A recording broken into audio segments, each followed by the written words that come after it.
All right, here we are again with Jason Groth, the Smart Justice Coordinator for the ACLU of Utah, here at the Utah Capitol, talking about some of the smart justice victories that we've seen here at the Utah Capitol during the 2020 session. Let's talk about HB 146. It has to do with driver's license and suspensions. Tell us about the bill, how you got involved, and where it is right now.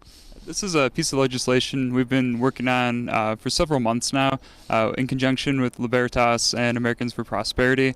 It's a really common sense piece of legislation that doesn't allow people's licenses to be suspended just because they miss a court date or they can't pay a fine. And this is especially common sense when those situations arise when somebody's charged with a crime not related to driving at all.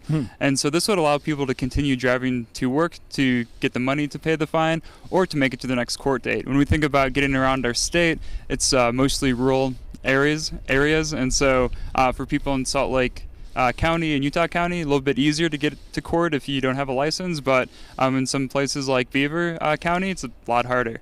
And there was quite a few fines that were being levied and suspensions that were happening, and that's what brought your attention to this bill, right? Like, wasn't the Driver's License Commission making about $1 million a year in these fines? Yeah, as far as the fiscal projections on what the lost revenue would be from having to do reinstatement fees, it's somewhere around $1 million. And then the actual number of suspensions per year because of missing court or not paying a fine is estimated about 30,000 people a year. So 30,000 Utahns are having their license suspended because of these things that are happening in court that may not be related at all to public safety on the roads or even to that person's case specifically. So we understand that you can lose your license if you have a DUI or you get in a bad accident or some sort of negligence in driving, but losing your license because you can't pay a fine or get to court, it seems like real good common sense legislation. How did it go through in the legislature this year? So right now it passed the House. We're waiting for the Senate vote, and so once that happens, I guess knock on wood, or marble, which is surrounding us right now.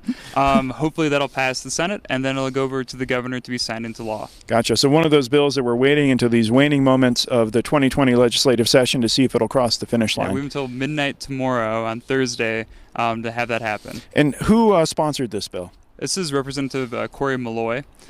So he's been looking at this type of legislation for a couple of years now, and we're really close to the finish line. Gotcha. With a potential impact of 30,000 Utahns or more who will not be affected by a driver's license suspension if we can get this bill passed. Correct. That's great. Okay, thanks, Jason, for this update on HB 146. Thank you.